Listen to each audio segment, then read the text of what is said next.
Bismillahirrahmanirrahim. Pemirsa tercinta yang dirahmati Allah Tuhan Yang Maha Esa, bersua kembali di kanal Hikmatologi. Monolog sederhana mengajak diri kita masing-masing berpikir kian melembut, cerdas, dewasakan hati nurani berdasar kitab suci agama kepercayaan yang kita yakini. Tentu saja, niscaya terus-menerus mempedomani, menghayati, mengkaji, menginovasi nilainya dalam kehidupan sehari-hari. Dasar negara ideologi bangsa Pancasila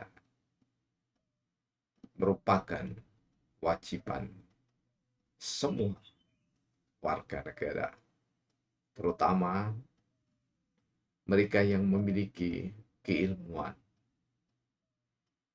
dan menebarkan keilmuan apapun ilmunya menjadi niscaya bersumber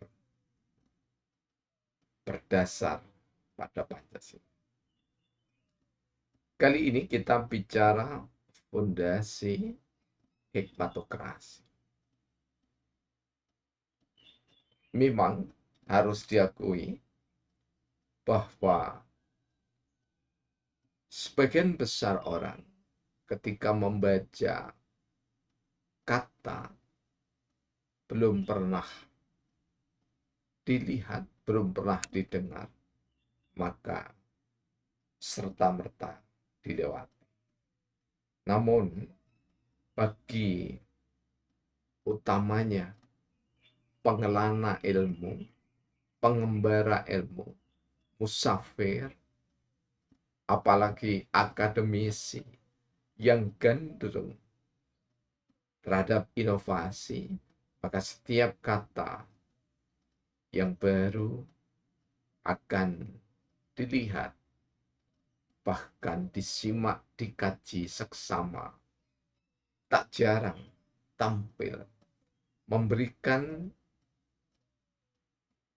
kritik, saran yang sangat. Yang terakhir itulah yang menjadi harapan kami sebagai bagian dari rakyat Indonesia, bukan masa Indonesia. Beda sekali lagi, rakyat memiliki ikatan, memiliki peradaban, memiliki hukumnya tersendiri, tradisi budaya, bahkan masuk di dalam hukum adat kalau kita belajar di Fakultas Ilmu Hukum. Kita bicara atau berada di Fakultas Ilmu Sosial Politik, di dalamnya ada antropologi sosial, antropologi budaya, bahkan antropologi kesehatan dan yang lainnya. Karena itulah, insya Allah kami tak jenuh mengenalkan hikmatokrasi yang kami turunkan dari hikmatologi. Hikmatologi sendiri kami turunkan dari karya sastra sabda. Mengikuti empu Nusantara, empu Tantular di antaranya, tentu tidak akan membuat keimanan kami yang Islam, insya Allah, itu akan mengikuti agama beliau. Namun yang jelas bahwa kami mencari, mencoba menggali. Jika dahulu Pancasila digali oleh Insinyur Soekarno, maka menjadi niscaya generasi setelah Soekarno tampil menjadi penggali nilai luhur Pancasila.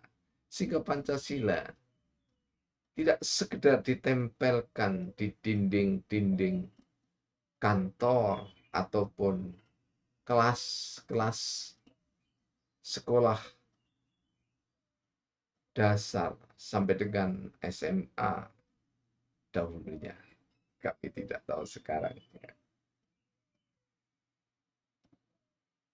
Dan bagi kita yang bergerak di dunia akademik sebagai ilmuwan, sebagai cendekiawan, apalagi yang kita muliakan, kita hormati, mulai dari bedanda, bante, biksu, bikuni, ustadz, ustadzah, tuan guru, pendeta, frater, romo, dan sebutan-sebutan yang lainnya yang mengabdikan diri pada panggilan untuk mencerahkan kehidupan umat manusia. Mereka kita hormati karena mereka lah yang terdepan menguatkan kolbu, menguatkan hati nurani, melatih, membelajarkan untuk berpikir cerdas. Sehingga sekedar contoh, ngono ya ngono ning aja ngono. Silahkan Anda berbuat begitu, tapi jangan begitu. Kurang lebih terjemahnya. Maknanya, jika seseorang kaya bisa berbuat apa saja, bisa membeli apa saja, tapi ya aja ngono, jangan begitu. Jangan semuanya dibeli. Contoh, rakyat dibeli dengan sembako, rakyat dibeli dengan uang recehan. Sekedar 50, 100 ribu, 150 ribu. Dan proses transaksi monolog, ya, kami sebut transaksi monolog karena rakyat dijadikan massa sehingga tidak punya ikatan, tidak punya lagi rasa malu. Dikumpulkan, bahkan ada yang memakai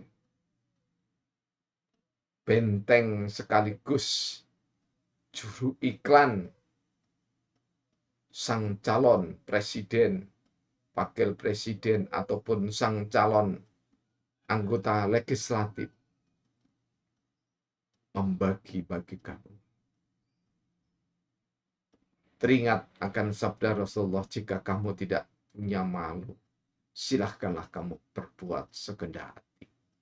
Sungguh, ini adalah kemarahan besar Rasulullah Muhammad SAW. Tapi marahnya tidak ditunjukkan pada sembarang kata, sembarang sabda, tetapi hanya satu kata.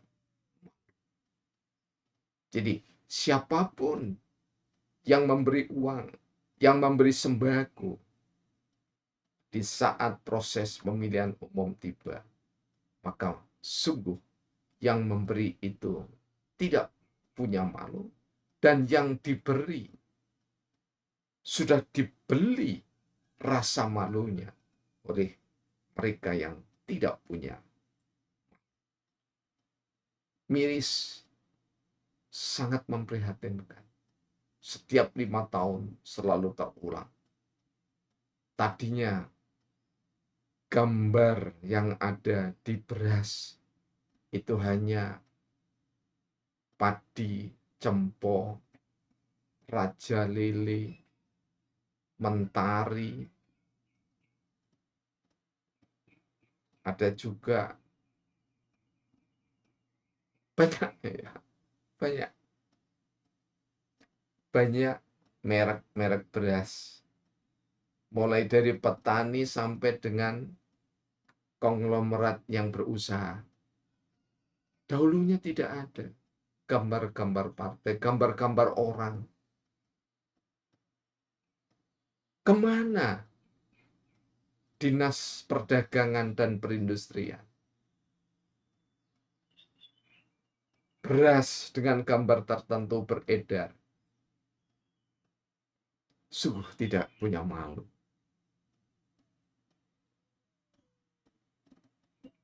Dinas perdagangan atau dinas perindustrian dan perdagangan, tidak ada teguran. Seharusnya bukan pekerjaan Bawaslu, karena Bawaslu sendiri juga nyaris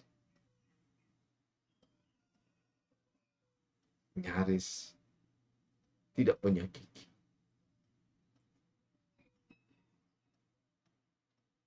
Mari kita kembali pada pokok pembicaraan. Apa fondasi dari hikmatokrasi? Seperti yang terlihat pada gambar, kenapa kami selalu menggunakan gambar lingkaran? Karena sebenarnya kalau kita berbicara kehidupan, maka kehidupan itu bagaikan lingkaran, bagaikan roda yang terus-menerus bergulir. Tetapi kami mematen satu yang menjadi sentral dari seluruh kegiatan umat manusia. Ketika kita bicara fondasi hikmatokrasi, maka hanya satu. Kita tidak lagi bicara Al-Quran, tidak lagi bicara Tripitaka, Bhagavad Gita, Samaveda, Dhammaveda, Alkitab, Taurat, Zabur, Injil, Perjanjian Lama, Perjanjian Baru, tidak lagi berbicara itu, tidak bicara Sabto Dharma, tidak bicara Gadolojo, tidak bicara Dharma Gandol, tidak bicara kitab-kitab yang diyakini oleh saudara kita, termasuk saya. Tetapi kita berbicara tentang Pancasila. Karena itulah pemirsa yang dirahmati oleh Allah SWT. Kemarin karena sudah kita jelaskan, maka bagi yang baru menghampiri kanal Hikmatologi, silahkan diikuti kajian yang kemarin, monolog kemarin, untuk sampai pada fondasi hikmatokrasi. Yang pertama adalah keimanan. Kami letakkan keimanan di tengah. Karena keimanan itu melandasi seluruhnya. Keimanan itu di dalam bahasa Pancasila adalah ketuhanan yang Maha Esa. Ada seorang doktor praktisi hukum yang mengatakan bahwa ketuhanan yang Maha Esa itu hanya milik agama Islam. Yang lain karena ada ini, ada ini, ada ini, cara bertuhannya, maka itu bukan ketuhanannya. Pancasila itu hanya milik orang Islam. Tidak demikian. Yang merumuskan Pancasila mulai dari panitia 9, panitia 8 sampai panitia 9. Memang 8 orang itu Islam, bangsaan. 1 dari Katolik, A.A. Maramis. Tetapi ketika merumuskan Pancasila, mereka tidak lagi berbicara agamanya, apalagi mempertentangkan agamanya, berbicara perbedaan, tetapi berbicara kesamaan. Karena itulah diletakkan ketuhanan yang Maha Esa. Ketuhanan, jika kita maknai simbolik kata ini berasal dari Tuhan, mendapatkan awalan ke dan akhiran an, menunjukkan ketuhanan itu yang Maha Esa, tetapi cara meyakini, cara pandang, sudut keyakinan saudara-saudara kita berbeda.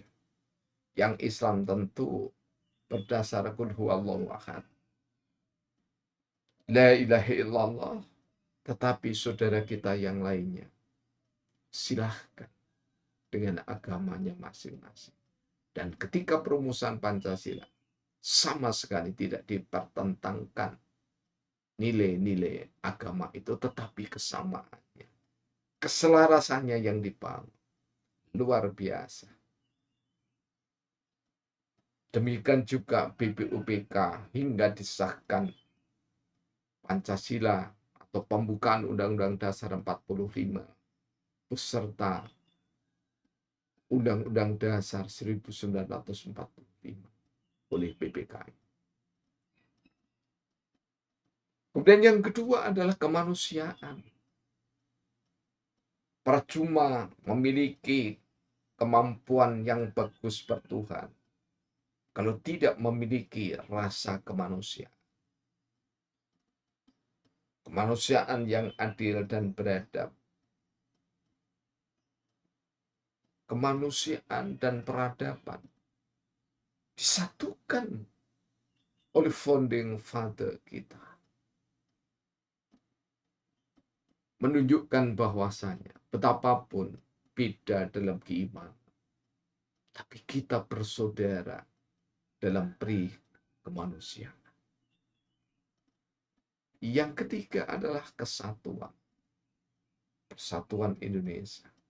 Tidak mungkin kita bisa menegakkan sila pertama, sila kedua, tanpa memiliki rasa kesatuan di dalam berbangsa. Karena itu kita harus hormat pada tokoh-tokoh Sumpah Pemuda. Karena tokoh-tokoh Sumpah Pemuda dari Yong Jaba, Yong Celebes, Yong Sumatra, dan yang lainnya mampu mengikat satu tanah air, satu bangsa, menjunjung bahasa persatuan, bahasa Indonesia adalah ikatan persatuan, dan persatuan ini mampu menunjukkan bahwa diri kita ini adalah rakyat. Dan tidak cukup rakyat, tetapi diri kita ini adalah rakyat. Ini adalah bagian yang keempat dari fondasi hikmatokrasi. Rakyat yang seperti apakah? Ini kami bagi tiga dalam sila keempat. Rakyat, kerakyatan yang dipimpin oleh hikmat kebijaksanaan dalam permusyawaratan perwakilan. Sehingga yang keempat kerakyatan, yang kelima adalah kehikmatan, dan yang keenam adalah kewakilan. Kerakyatan, siapapun, apapun jabatan Anda, adalah rakyat. Kerakyatan memiliki rasa bahwa betapapun tinggi jabatan seseorang, itu adalah bagian dari seluruh rakyat Indonesia, warga negara Indonesia. Karena merasa kerakyatan itu dipimpin oleh hikmat. Ini bagian yang kelima. Hikmat itu tidak pernah lahir dari manusia. Dalam ajaran Islam yang kami yakini, hikmat itu dari Allah Tuhan yang Maha Esa. Kembali kepada sila pertama. Dan saudara-saudara kita silakan. Hikmat di dalam ajaran Alkitab yang kami ketahui ada 335 ayat yang menyebutkan kata-kata hikmat. Semuanya yang terbanyak kembali kepada Tuhan Allah. Kata saudara kita. Tuhan yang Maha Esa.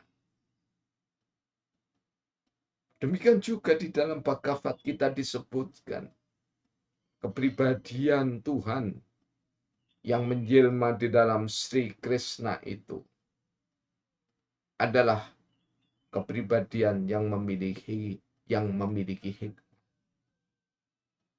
Jadi ada keselarasan yang dibangun, dijadikan fondasi.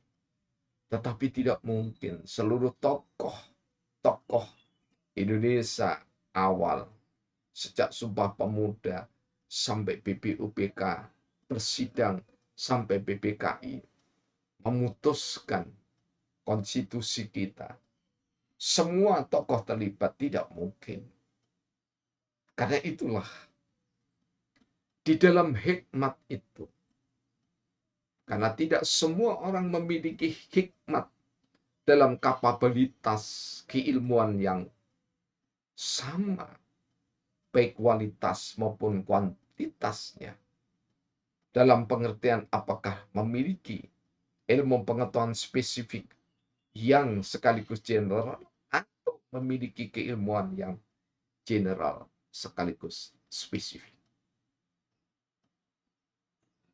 Karena umat manusia itu butuh pemahaman keilmuan yang luas, beragam, tetapi sekaligus bagi seseorang butuh dirinya mengabdikan dalam satu hal yang memang spesifik.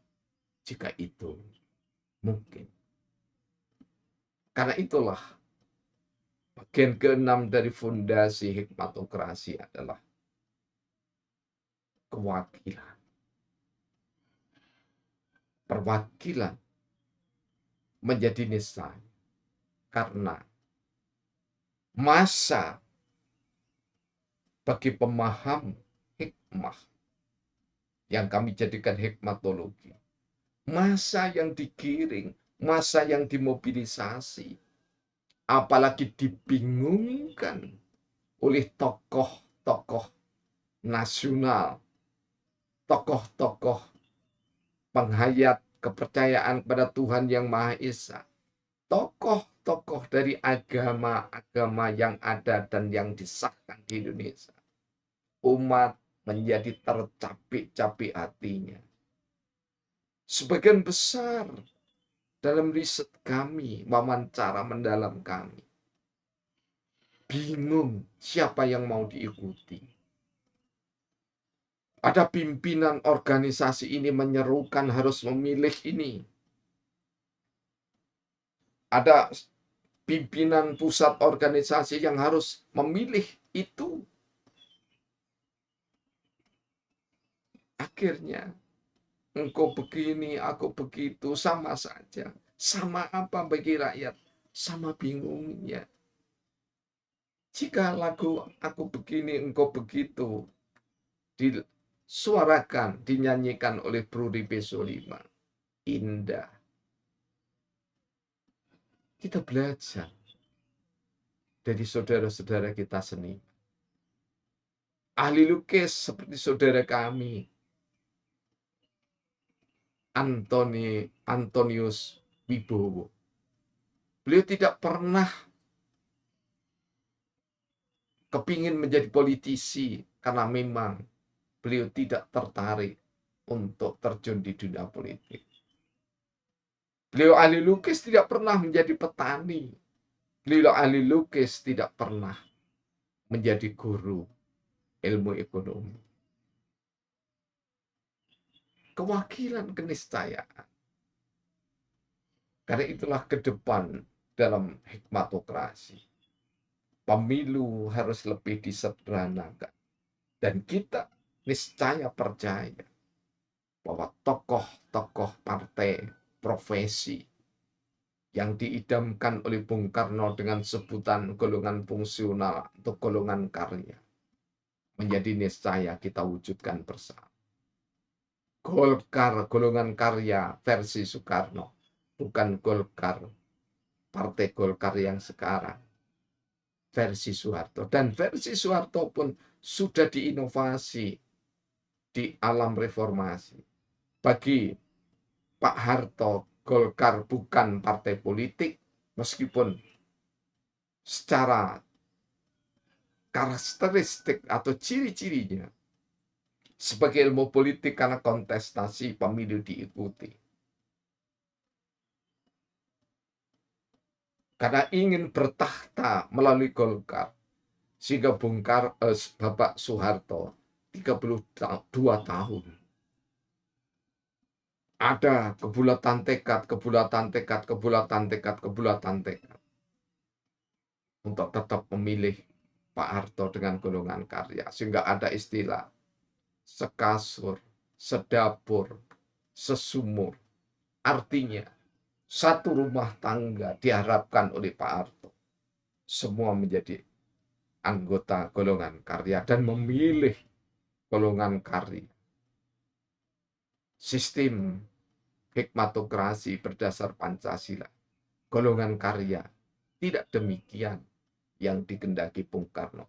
Tetapi golongan karya adalah kami inovasi menjadi partai profesi berdasarkan pengelompokan profesi. Dan harus ada kerelaan bagi bangsa Indonesia untuk merevolusi diri dengan damai tanpa darah, tanpa cucuran air mata. Kalau harus air mata mencucur, maka air mata bahagia. Karena Bante, biksu, bikuni, kiai, tuan guru, semua menjadi satu, ada dalam satu bendera. Partai Rohaniawan Indonesia atau Partai Spiritual Indonesia. Demikian juga petani, guru, dan yang lainnya. Bisa diikuti di kanal Hikmatologi sebelum. Dan yang terakhir adalah keadilan. Tidak ada satupun manusia yang sehat, yang sempurna akal. Tidak menghendaki keadilan. Siapapun. Dari anak kecil yang baru TK, bahkan sebelum TK masih PAUD, sangat ingin orang tuanya berbuat adil. Meskipun anak kecil menganggap bahwa adil itu adalah sama rata, sama rasa. Jadi kalau kakaknya diberikan es krim, maka adiknya juga minta es krim. Tapi sebenarnya sama rata, sama rasanya anak itu sudah berbeda. Karena kesukaan sang kakak ini, kami punya ponakan namanya Valensa, ya. Itu senangnya bukan coklat, sementara adiknya yang bernama Vinsa itu senangannya yang coklat. Sama tapi berbeda. Jadi tidak seperti ajaran yang disampaikan oleh komunis sama rata sama rasa. Tetapi komunis pun sudah meninggalkan itu. Di dunia ini tidak ada yang sama rata sama rasa, apalagi netral. Sekali lagi jangan pernah suarakan netral, karena netral itu tidak punya keperpihakan pada Pancasila. Di dalam Pancasila tidak ada satupun sila kenetralan bagi seluruh rakyat Indonesia. Tapi yang ada dari ketuhanan yang Maha Esa diakhiri dengan keadilan sosial bagi seluruh rakyat Indonesia. Hikmatokrasi kami tidak tahu kapan terwujud, tetapi kami meyakini berprasangka kuat. Insya Allah, Allah akan mewujudkan melalui tokoh-tokoh, tentu saja bukan kami, ya, melalui tokoh-tokoh yang kredibel, yang memiliki kapabilitas untuk memutuskan Indonesia hengkang hijrah dari demokrasi pada hikmatokrasi. Semoga ke depan Indonesia semakin baik, semakin sejahtera, semakin adil. Pemimpin yang ada sekarang sudah baik, tentu ada kelemahannya. Tapi kita meyakini pemimpin yang akan menggantikannya ada kebaikan, juga ada kelemahannya. Terima kasih atas segala dukungan Anda menyimak sekaligus memberikan komentar. Subscribe, like, dan komentar setelah share-nya itu memang dibutuhkan oleh manajemen YouTube. Tapi kita lebih membutuhkan pada keilmuan. Artinya lebih membutuhkan, yakni kami, kanal Hikmatologi, menyajikan dengan harapan semua pihak untuk saling kayung bersambut sama-sama kita saling menghargai, meskipun boleh jadi beda dalam memahami. Terima kasih, alhamdulillahirabbil alamin. Praktek biologi dan bersama